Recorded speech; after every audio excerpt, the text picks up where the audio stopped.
Okay, today is November 20th, 2020. We're here in Gwinnett County Magistrate Court. We're conducting preliminary hearings by way of Zoom video conferencing. This is a result of the Supreme Court Justice's order suspending all in-person court proceedings due to the COVID-19 pandemic. Parties have agreed to proceed by way of video conferencing and waive any technical difficulties to this process. The matter before the court is State of Georgia versus Demetrius Jackson, represented by Attorney Lawrence Lewis, and on behalf of the state, I have Assistant District Attorney Han Chung. Mr. Jackson is charged on warrant number 20W14670 with violation of the Georgia Controlled Substance Act, possession with the intent to distribute marijuana. He's charged on warrant number 20W14671 with obstruction of a law enforcement officer. And he's charged on warrant number 20W14672 with entering an automobile. Are those the charges upon which the state is proceeding, ADA Chung? Yes, Your Honor. Okay, you may proceed. Thank you, Your Honor. In response to the defendant's request for this commitment hearing, we've produced Officer Mesa to the stand. Sir, if you could raise your right hand. Do you swear from the testimony you're about to provide in this pending commitment hearing will be the truth, the whole truth, nothing but the truth, so help you God? Yes, sir. I do. Thank you, sir. Sir, state your name for us. It's Henry Mesa. Henry is my first name. Last name is Mesa, Mesa. Are you employed? Yes, sir, I am with Gwinnett County Police Department. Sir, are you familiar with Demetrius Jackson? Yes, sir, I am. Do you see him connected to our Zoom call? Yes. On the videos, he's the second one to the right, to your left, Mr. Chung. Wearing what? What I can see is a green top. Yes, sir.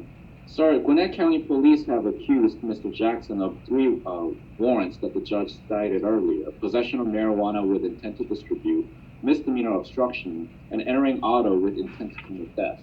Sir, are you familiar with these allegations? Yes, sir, I am. I was the one that took the warrants out. Did they occur within Gwinnett County, within the jurisdiction of your department? Yes, sir. Sir, can you please tell us what led you to take out these warrants against Mr. Jackson? Yes, I can. Give me 1 second, sir. All right.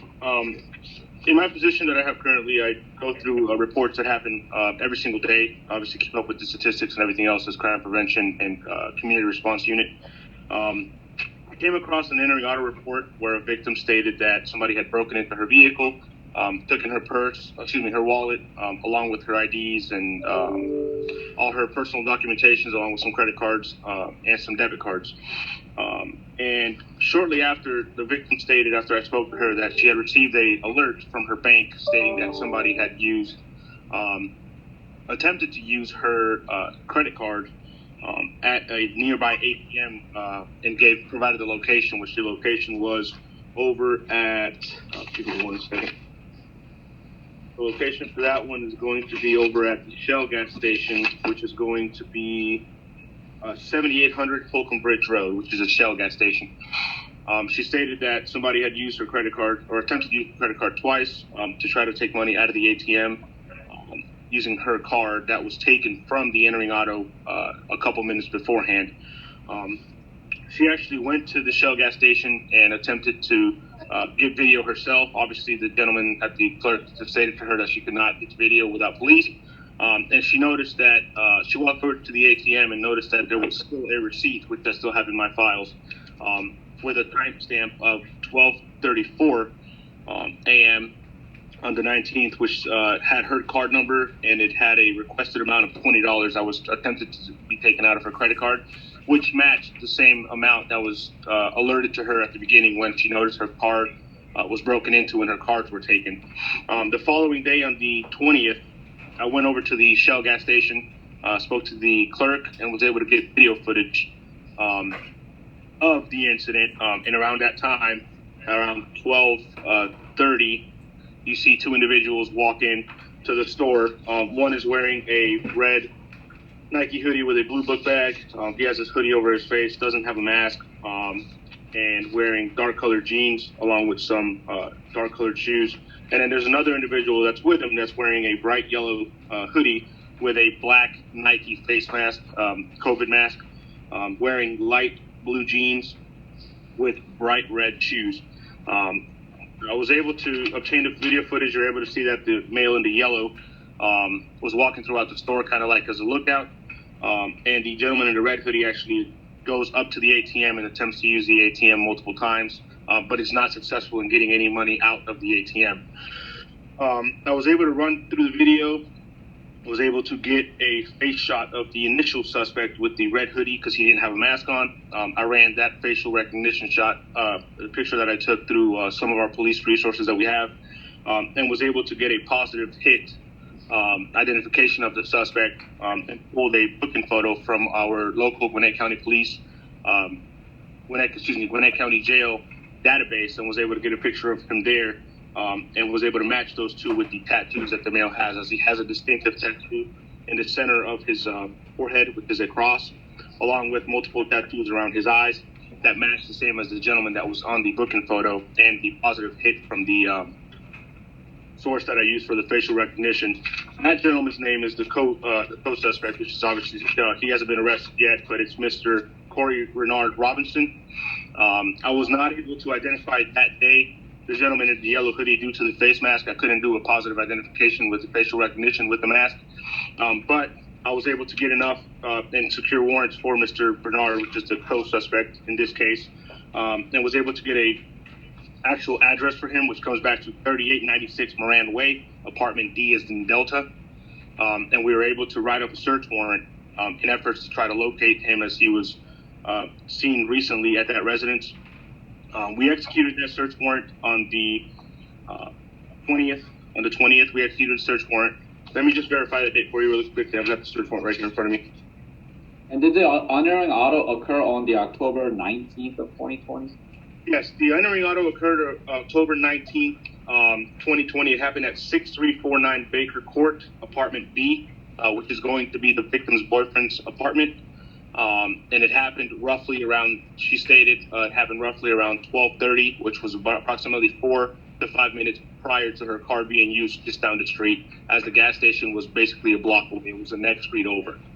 Yeah, vehicle was an 02 white Acura. Yes, that's correct. Yes, sir.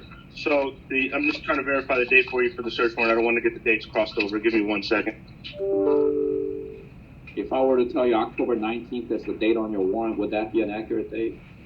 Is that the one for the search warrant or for the arrest warrant? I'm sorry. No, sir. Entering on it. Okay, I'm just trying to give you the exact date. Here it is right here. Okay, I obtained the search warrant on... Search warrant was obtained. Judge signed off on it. Yes, so on the 20th. So we executed the search warrant on the 20th. As we executed the search warrant, we obviously had a knock and announce. We did knock and announce 3 times. At that point, the units in the back of the residence stated there was a male running out the back door, described as wearing a white t-shirt, light blue jeans, and bright red shoes.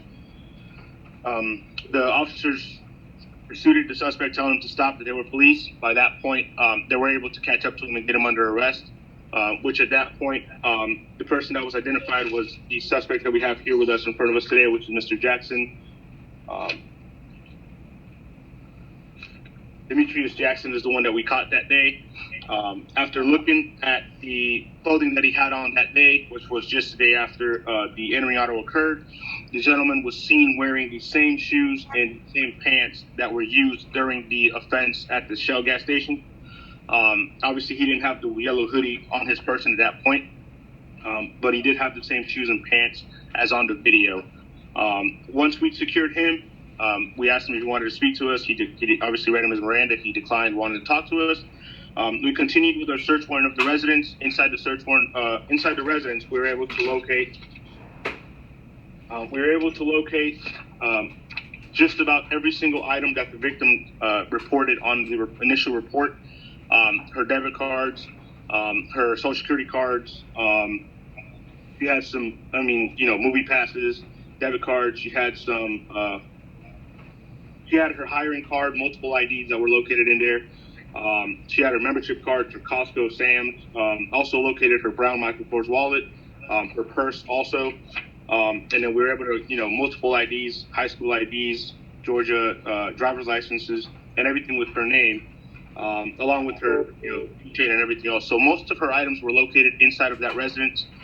Now, where the marijuana comes from, as we were searching for the items that we were looking for. There was marijuana. There was a jar of marijuana on the top of the sink that was right next to the purse for the victim, and there was also a scale there as well. And then in one of the jackets that we were looking for, which was one of the red jackets, we located in the right pocket a small baggie that contained multiple small baggies of marijuana in single packages. And we were also in that same pocket with the marijuana, we located Mr. Jackson's wallet along with his identification card, which was in the same pocket as where the marijuana was. As we were going through, we located the yellow jacket as well. And then Mr. Jackson, that day when we arrested him on the search warrant, he was wearing the black face mask with the Nike logo. And we got that as well as it was part of our evidence. Once we were done with the search warrant and obtained all the items that we needed from the residents, we came back to our precinct, spread everything out, gave a call to the victim. She came over to get her items back, which I had the face mask and the hoodie and in a bag for Mr. Jackson. She was able to, she made a comment and said, "Hey, what's my face mask doing there?" I asked her what she meant. She said, "Yes, that's my black Nike face mask. It was in my car the night that they entered the vehicle." So she was able to say that the face mask that was there and that Mr. Jackson had was her face mask that was taken from the entering auto the night before. Thank you, sir. But how much marijuana was recovered in total? Give me 1 second.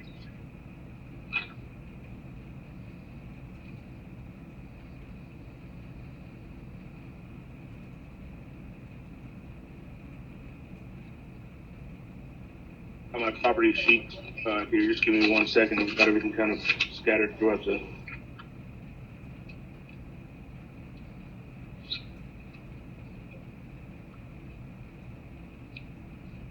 Is it roughly a gram, 2 grams, 4 grams, 8 grams? Are we talking ounces? I've got it right here. It wasn't, the weight was not felony weight. The thing that made it the felony amount with intent was the scale, along with the separate baggies that were individually bagged. And I've got it right here. I'll tell you exactly how many it was. Sure. There was actually a total of 29 grams of marijuana located in total in the jar. And then there was 8 grams single packaging, which was 8 different packages, 8 single different packages that were distributed, that were divided 1 gram in each bag. So there was 8 separate baggies of marijuana that contained 1 gram each, and those were the ones that were located in the pocket of the jacket with Mr. Jackson's ID. Is the packaging consistent based on your training and experience with distribution activity rather than personal consumption? Correct, yes, sir. It was single package, like normally is when there's sales going on of narcotics, yes, sir. And you said that you saw, did you say you saw 2 scales or 1 scale? No, it was 1 scale. I've got 1 scale, and that was the one that was next to the jar of marijuana that weighed approximately 29 grams. I understand. Yes, sir.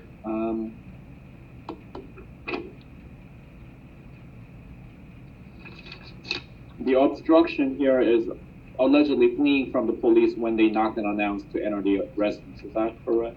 Correct, yes, sir. We knocked and announced 3 times. By the 3rd announcement, we were saying Gwinnett County Police search warrant, come to the door. By the 3rd announcement, the officers in the back of the residence stated that Mr. Jackson was running out the back door trying to flee from them, and they were able to get him under arrest. Yes, sir. And what the victim alleged to have been stolen out of the car, by the way, the victim, Elizabeth Patry, would that be correct information? Yes, correct. Yes, sir. What she's alleging were taken out of the car was a black purse from inside the vehicle along with a black wallet and personal documents. Would that be correct? Yes, sir. It was a black purse, and it was a no brand purse is what she said, and then she said it was a dark brown Michael Kors wallet. Yes, sir. And quite a few of those were recovered in Mr. Jackson's residence. Is that right? Correct. Yes, sir. We were able to locate just about everything that she listed, which was approximately 1, 2, 3, 4, 5, 6. Approximately 24 total items belonged to her that were located inside of that residence. And finally, the items that belong to the victim in the entering auto, were they recovered in an area associated with Mr. Jackson, or where are they recovered in? Where are they in the home? Are they recovered? So I'll explain to you the layout of the house. Once you go into the house, it appeared that the house was vacant. It appeared that there were no furniture or anything inside the house. Only some couple bags that had some property near the front door. Once you go in, the kitchen's to your right, and then on the left side there's a hallway that goes to the actual living room. In the living room was where there were multiple piles of different people's stuff. There were female clothing there. But as soon as you make that left, there's a sink to the left side. That's where all the stuff was located, and the victim's purse and stuff was on top of the sink. It's right there to the left when you go into the living room. Everything was located in the living room. I understand. Thank you, Your Honor. That's all the questions I have. Okay. Attorney Lewis, your witness. Thank you, Judge. Officer Mesa, can you hear me? Yes, sir, I can. Okay, good. Let me start here. Did you know my client before you executed the search warrant? As far as having it identified, no, sir, I did not. I just had somebody that was wearing a black mask, a yellow hoodie, light blue jeans, and red shoes. That's all I could get from the video. Okay, that's fine. You indicated that at 12:34, the victim of the entering auto was alerted. Is that right? Yes, sir. She received a notification on her cell phone from her card saying that she had some what appeared to be an app, and don't quote me on it, but she said it was fraudulent transaction. Okay, and what I'm trying to figure out is do you know if she was alerted because she had reported it stolen or because the wrong PIN had been used? As far as how she was alerted, I don't know what alerted her, whether it was the wrong PIN or if she reported it stolen. I know she told me that she had frozen her cards, but I think she did that afterwards. But as far as it goes with the wrong PIN or how she was alerted, she didn't explain that to me. She just said she received a message approximately 4 minutes after her vehicle was entered, stating that somebody was trying to use her card in a fraudulent way at this location. Okay, good. So I want to take a step back to understand this 12:30. At 12:30, was it 12:30 that she arrived at the boyfriend's residence so that she knew 4 minutes later it could have only been taken after I arrived, or did she hear the alarm on her car? How did she know it was 12:30 versus 11:30? Correct. So what I got from her, I didn't take the initial report. I just took what the officer initially came out. That's fine. But what she told me when I spoke to her was she was sitting in her car in the passenger seat outside of the residence, roughly around 12:30 is what she stated.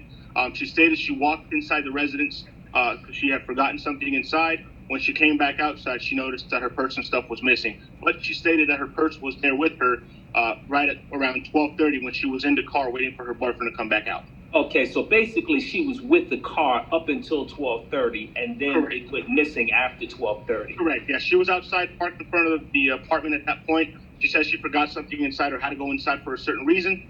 Left her purse in the car, walked inside. When she came back out a couple seconds or moments after, she stated that her purse was no longer in the car.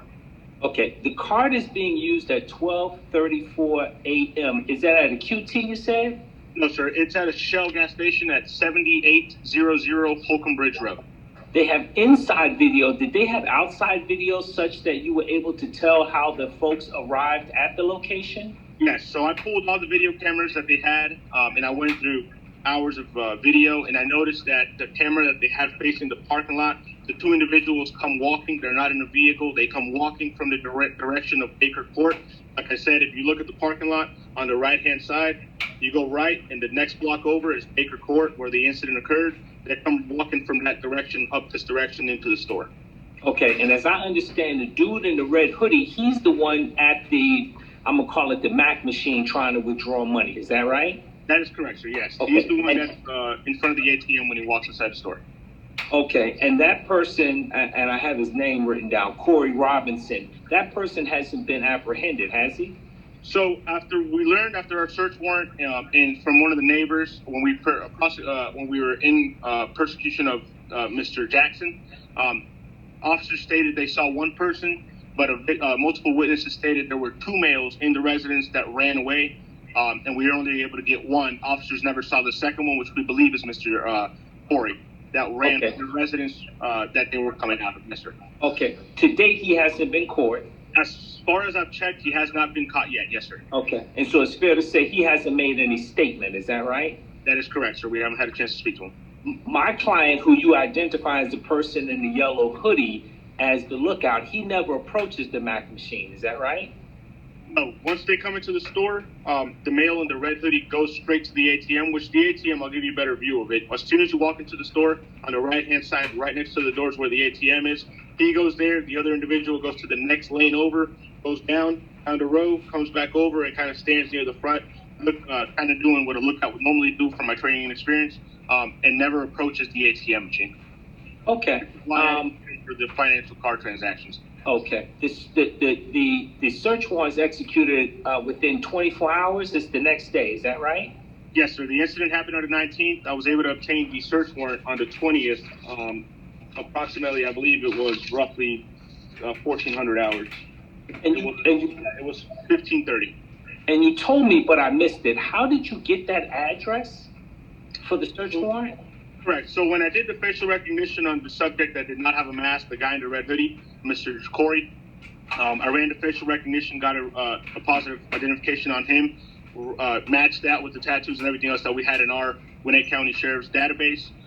He recently was arrested a month back at that address. I went back and saw the video camera footage from one of the body cameras, and he made a statement that that was his residence to the officer that was on scene. Okay, so that's Corey Robinson's residence where you found Demetrius Jackson. Is that right? Yes, sir. Okay, I got it. The address doesn't come back to Jackson. It does not come back to him. Okay, and as I understand it, neighbors saw who you believe might be Corey Robinson fleeing as the police go to execute that search warrant. Is that right? They saw a second male leave the residence with Mr. Jackson, but I'm not certain that it was Mr. Corey. I'm just saying that because it's his residence and they were running from that residence, there was a second male, that it possibly could be Mr. Corey. Yes, sir. All right. Yellow hoodie was located at the residence. Is that correct? Yes, sir. Okay. Was there anybody else located inside the residence? As far as bodies? Yeah, people. No, sir. It was just Mr. Jackson that we were able to get. Nobody else was inside the residence. You indicated that that the property was vacated. Is it a house or an apartment? I believe it's either a small. It's one of the quadruplexes. Okay. So okay. It's a 2-story quadruplex, and it's the one in the far right. Okay. And it sounds like. I'm sorry. It sounds like there's no furniture in there. There's no furniture. After doing our search warrant and stuff, there was no running water. So I was unable to determine what was going on with the actual place. There was no sign of forced entry, so I'm pretty sure they had a key to get in. But so it sounds like a dispossessory where they may have been forced to move out, held onto a key, Mr. Robinson, and then ended up returning to a residence that hadn't been rented. Is that? I'm less concerned with the legal status of the residence. I'm more concerned with giving the judge a flavor of what it looked like. Did it look like somebody may have been dispossessed, moved all their stuff out, and then somebody who maintained the key ended up using the place again? It's hard to tell because there were multiple bags with property inside of it. Even upstairs in the second floor, the bedrooms were empty as far as furniture goes, but there were still quite a few bags of clothing and miscellaneous items inside. So it looks like there was maybe in a process of either moving out, but I can't tell you certainly what was going on there. Yes, sir. All of the stolen property from inside of the car, with the exception of maybe the mask, which the victim identified, that was all located in one area in the house. Is that right? Yes. So it looked like once you go into the living room, like I said, the far left, as soon as you make a left right there, there's a little, it looks like a bar area where there's a sink. That's where all the items were located on top of that, and then some were on the floor right next to it. All right. No further questions. Thank you, Judge. Okay, any redirect by the state? No, Your Honor. Thank you. State rep. Any evidence or from the bench? Judge, no evidence, only argument. Okay, go right ahead. Judge, respectfully, I'm less concerned with the running misdemeanor obstruction charge. I'm more concerned with the possession with intent to distribute. Based on the evidence that you heard, Judge, it sounds like at the preliminary hearing, based on everything that you heard, there's a 4-minute gap between the time the entering auto victim leaves her residence and leaves the car and the time the car is being used. The only argument I would make to that, Judge, is there's no indication that my client in any way, shape, or form participated in that. There's no question that stuff was taken and that stuff was used, and my client may have been in the company of Corey Robinson. It's Corey Robinson's residence. There's nobody saying that they pulled any prints off the car that belonged to my client. My client has on a mask. I understand that. And I guess that's the only connection, because my client isn't trying to use the actual card at the gas station. Obviously, he's present, but we don't know what his role is in terms of entering auto, and we know that he's not trying to use the card. So ultimately, in terms of entering auto, I think the court might find over a misdemeanor theft for the mask or theft by receiving for the mask. I don't think that's sort of super important whether it's theft or theft by receiving, but there's no indication that my client was the one that entered the vehicle, and there's no indication that my client was the one who tried to use the card. Obviously, in terms of Robinson's residence, if it was my client's residence, you would have a different argument, but it's Robinson's residence. So it appears that Robinson is doing everything except wearing the mask that my client has on. In regards to the marijuana, Judge, I would respectfully argue that that probably should be bound over as a possession. I don't know if you want to bind it over. I think I heard 29 grams plus 8 packages. I don't know if you want to bind it over misdemeanor or felony, but I don't think the scale, and this is the argument I'm always going to make, just because, I learned 15 years ago that people that like to smoke marijuana like to weigh it, or like to buy it like to weigh it, which always sounded crazy to me. But I've just heard it almost weekly for 15 years. So the appearance of a scale doesn't make it possession with intent to distribute. The appearance of a scale plus the phone ringing off the hook may make it, or something on the phone indicating that the person is selling. But I would argue, Judge, that the case should be bound over as a misdemeanor obstruction running, misdemeanor theft by receiving of the mask, either misdemeanor or felony possession of marijuana, depending on what the court heard in terms of the amounts. That's it, Judge. Okay. What's the state's position? Your Honor, my argument would be obviously the obstruction not submit on the evidence. As for the entering auto and the possession of marijuana with intent, I think Mr. Lewis is making I guess as far as the entering auto is concerned, on ID argument, and as far as the marijuana offense is concerned, I think he's arguing that there's lack of evidence, there's distribution activity.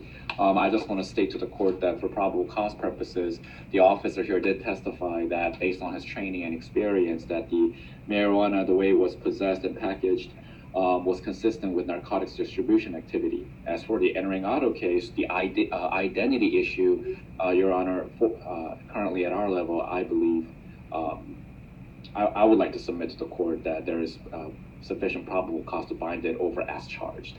That would be all my argument. Thank you. Okay, and the sufficient probable cause to bind over the entering automobile at this level is what?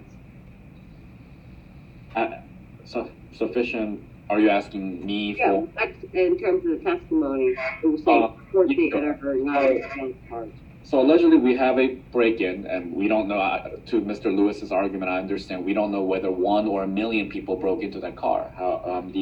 My argument simply is, whoever did break into the car allegedly is whoever ended up having the proceeds of the entering auto did go into a gas station, used one, and there is a yellow hoodie jacket person based on what the officer testified, what it appeared to be, and based on his training and experience, functioning as a lookout when the car transaction was taking place. And then all the proceeds of this entering auto apparently were located in a residence in which defendant was found. I understand that the system when they ran on the uncaught suspect, it came back to his address, and that's how they ended up finding the defendant, but that's where the defendant was.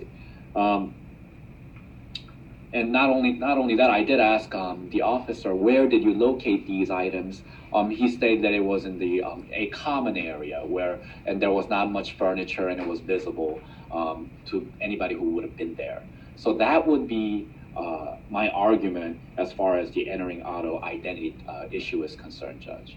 Did I understand you to say that someone had That's my recalling of the testimony, that this defendant had the mask of the victims.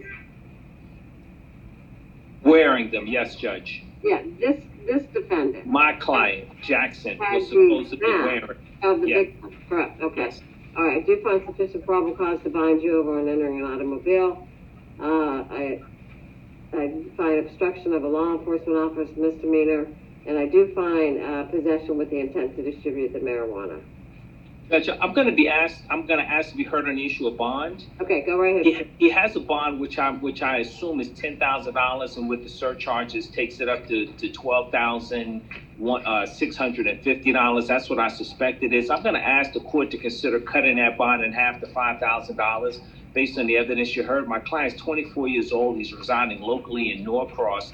I don't know his criminal history. Obviously, the prosecutor may be able to tell you his criminal history and if he has any failures to appear. He has a bond, so it's not a question of he doesn't have the bond. And obviously, you've heard the charges as they currently exist. And even in the prosecutor's best framing of the facts, my client is tagging along. My client is not doing anything that other than the wearing of the mask that can actively say that he himself is going to be a menace or a danger to the community. So I'm going to respectfully request an aggregate bond amount of $5,000. I don't have any objection to the prosecutor telling you what his record is. Okay. 88 Chung, what's the state's position? Yes, Your Honor. I'm not opposed to bond, given the youth of the defendant and his relative lack of criminal history. My only concern is I would just request that to the court that the bond amount correctly reflect the risk assessment on flight. So the reason why I say flight is that we only have criminal history from Florida. And given the defendant's youth, it doesn't go back very far, but we know that in 2020 May, there was a case in which he resolved in Florida, Polk County, misdemeanor drug-related objects. Now, I don't want to say he was convicted of that charge because the disposition was that adjudication was withheld. And I doubt the court gives big credence to a drug-related object conviction anyway. But at any rate, my only concern is in May 26th of 2020, he is in Florida. And then in March 4th of 2020, he's also in Florida over a marijuana offense. And Your Honor, none of these are convictions. I just want to make clear to the court. These are either open cases or adjudication being withheld. And then before that, we have a June 30th of 2015, but that's also in Florida. So we've got 5-year gap, all in Florida, and then we have the latest offense documented whereabouts of Mr. Jackson being in Florida. So again, I'm not objecting to bond in total. I mean, the defendant already has bond, as Mr. Lewis correctly stated. I just ask that the amount properly assess the failure to appear risk. Okay. This is what I can tell you, Judge. Judge, he's got a 3896 Morin Way, Norcross address on the warrants. I can tell you, and I didn't want to go off the call. His mother, I've been in contact with his mother, and his mother called me this morning. I want to say she's local because from what I remember from the phone call, the phone number on the phone, I think it was local. I don't think it was a Florida number, but he has family members that's very much interested in him, and I suspect that I'll be able to stay in touch with him. Okay. Flight is not about not living someplace else. Flight is about not coming back to court when you're supposed to come back to court. Okay. All right, I am going to keep the bond as it is. Yes, Judge. I'm going to keep the bond. Thank you, Judge. Okay, that concludes the Thank you, counsel.